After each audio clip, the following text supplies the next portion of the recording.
Olá pessoal, meu nome é Bárbara Silveira, eu sou técnica em agropecuária, faço parte da equipe da COPECEI, cooperativa esta que presta assistência técnica e extensão rural pelo projeto Bahia Produtiva, projeto que teve iniciativa pela CAR, em parceria com o governo do estado da Bahia, parceria mais forte e financiada pelo Banco Mundial.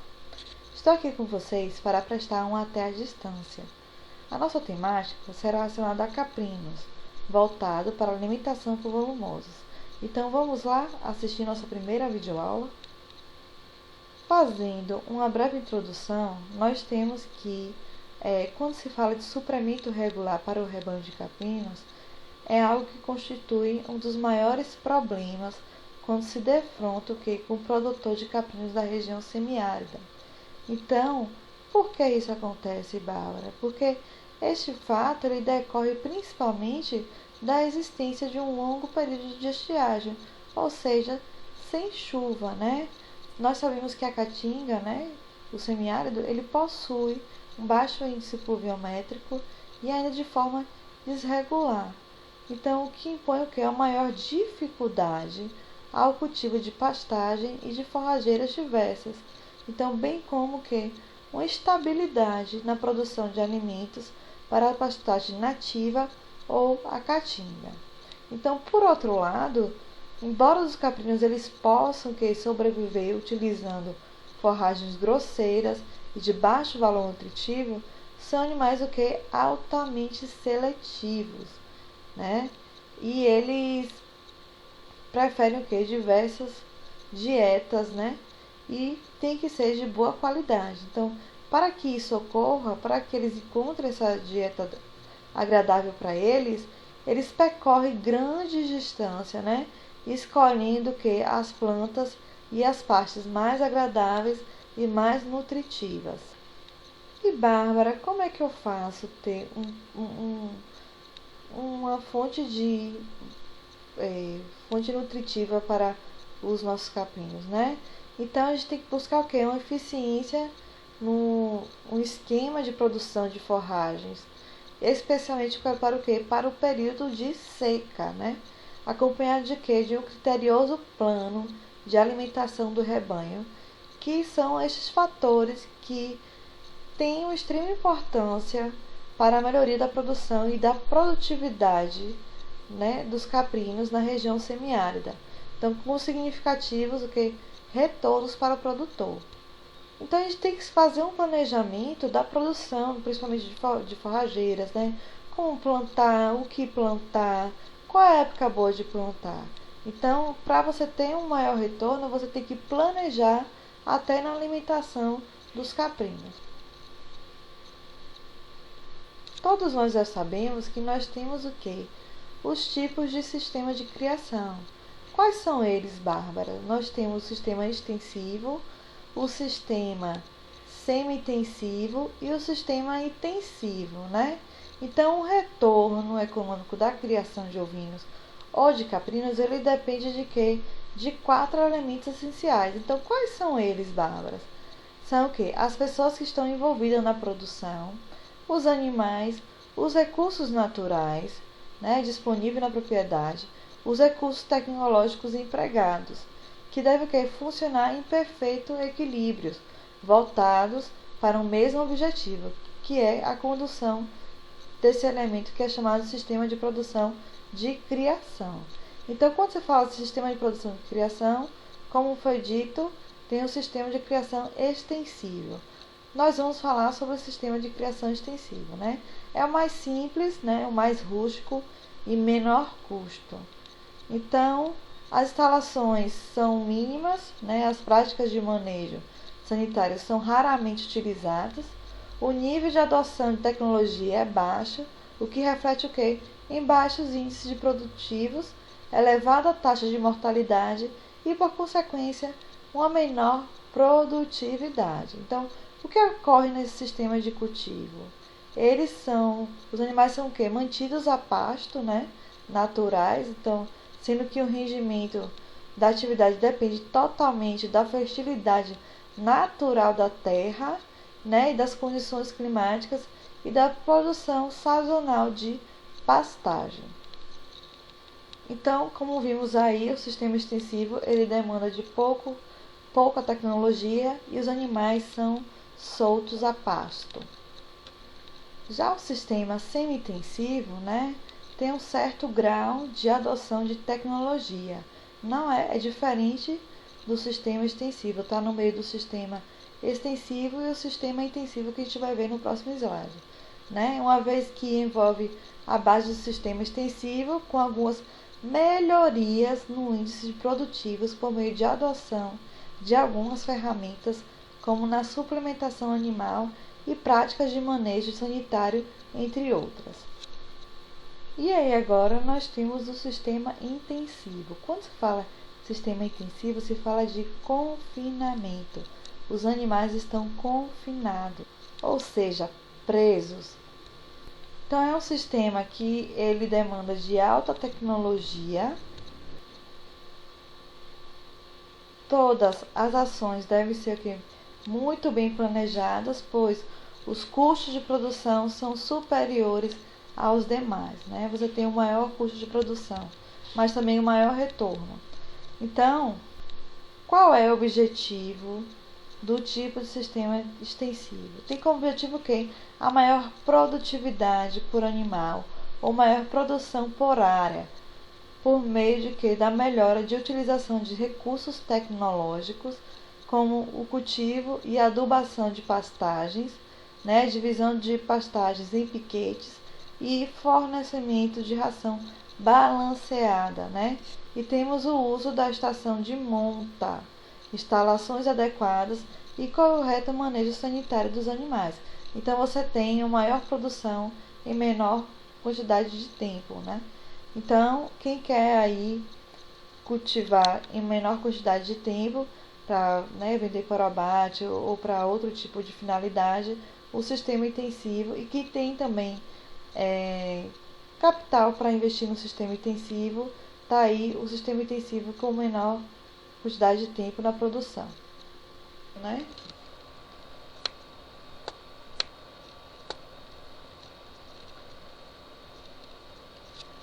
Então, a escolha do sistema ele é algo muito complexo, né? E depende da adequação à realidade, né, determinada pela propriedade ou pela região.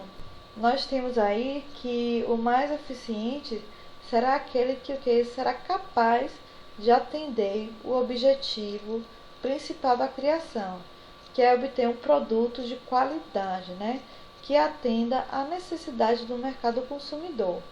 Então, esse produto tem que ter um custo relativamente baixo, né, possibilitando um ganho adequado com o mínimo de prejuízo ao meio ambiente. Então, existem critérios que você deve analisar para escolher o sistema. Então, quais são eles? Então, para a escolha do melhor sistema, o produtor deve analisar o quê? Definir claramente o objetivo da criação, né? Para que finalidade eu tenho? Se é para carne, se é para retirada de pele, se é para leite, se é para reprodutores, né? Produção de reprodutores, produção de matriz e etc. Então, baseando o que? Principalmente no conhecimento do mercado consumidor, da realidade da região. O segundo é calcular os valores iniciais de investimento e tempo de retorno de capital investido. Nós temos aí também que o terceiro é considerar os componentes do sistema de criação, tais como a infraestrutura da propriedade, a mão de obra utilizada, a genética do rebanho e os manejos adequados, né? O manejo reprodutivo, o manejo sanitário e o manejo alimentar. Então, as espécies caprinas e ovinas, eles apresentam o quê? Um ciclo de produção mais curto quando comparado aos bovinos, né? Uma coisa que torna a atividade mais interessante a pequeno produtor rural. Então, apesar de existir um maior cuidado e dedicação à mão de obra especializada, independentemente do sistema de manejo adotado na propriedade.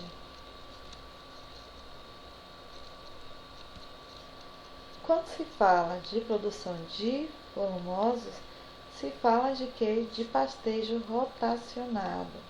Então vamos lá, continuar nossa videoaula com essa temática. Então, quando se fala de pastejo rotacionado, nós temos que é o quê? Um método, né, de pastejo comumente chamado de rotacionado. Então, ele constitui na alternância do uso do pasto por sua divisão em piquetes, baseado em períodos de descanso e de ocupação previamente definidos. Ou seja, eu vou ocupar um piquete e vou deixar o outro descansando. Para outro período, eu estar ocupando outro piquete e está com o outro descansando. Então, por isso que é chamado de pastejo rotacionado. Quais são as vantagens de um pastejo rotacionado, né?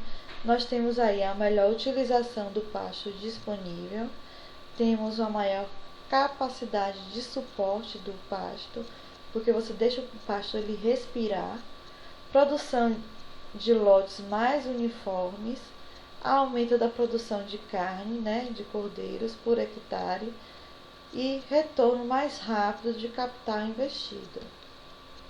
E Bárbara, quais são os requisitos para um pastejo rotacional, né? Você tem que ter um pasto com gramíneas em altas produções. Nós temos aí a gramínea chamada de Tanzânia, da Mombasa, o Tifon, o Croati Cross. E temos que ter o quê? Um solo com boas características físicas e de alta fertilidade. Além disso, né, temos o que? A utilização de animais com potencial para ganho de peso. Nós temos que ter o que? Um controle de eficiente, né, de verminoses, por isso tem que fazer o que?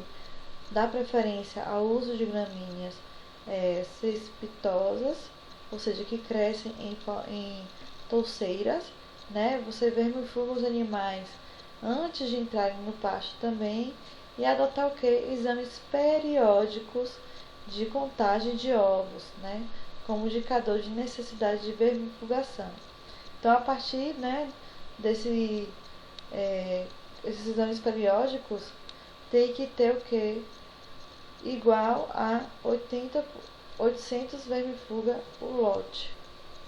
Temos o que também? A implantação de sistema de irrigação, né, quando for possível irrigar, né? Nós estamos falando aqui da região semiárida, né? Ou o fornecimento de suplemento à pasto, né? Caso eu queira usar a rotação também na época da seca, que é o nosso caso aqui, né? Temos também a utilização de uma lotação adequada para evitar a degradação de pasto. Além disso, né, quando você está se plantando em um sistema rotacionado, nós temos que ter o que? O uso de adubação de reposição, né? Sempre está adubando lá as gramíneas, principalmente, né? O assessoramento técnico para implementar e manejar o sistema. Aí você tem que ter uma pessoa técnica para estar lhe orientando a colocar esse tipo de sistema de rotação de pastagem. E como é, Bárbara, que eu vou dimensionar esse sistema de rotação de pastagem, né? Então, temos que fazer o quê? O preparo da área, né? E implantação da gramínea, né? Se o produtor já dispor, que se já tiver a área cultivada, ver como técnico que é o quê? A possibilidade de utilizá-la de forma rotativa, né? Caso você vá implantar um sistema de rotação de cultura, né, na área, procurar o que? Recomendações técnicas para escolha da área certa, né, e da gramínea mais adequada para a situação local, da gramínea que mais se adequa também à nossa região semiárida.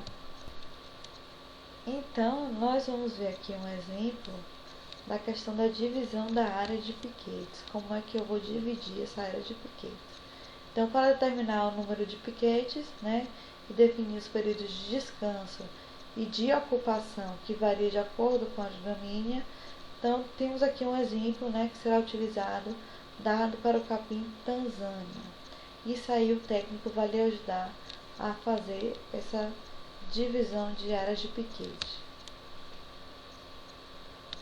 Como é que eu calculo um número de piquetes, né, o NP? Então, o NP eu vou pegar o quê? O período de descanso, né, da sua pastagem, por exemplo, pegar lá 10 dias, né? E dividido pelo período de ocupação. E aí você, ao fazer essa conta, você vai somar com o número de grupos de animais que tem dentro do seu piquete.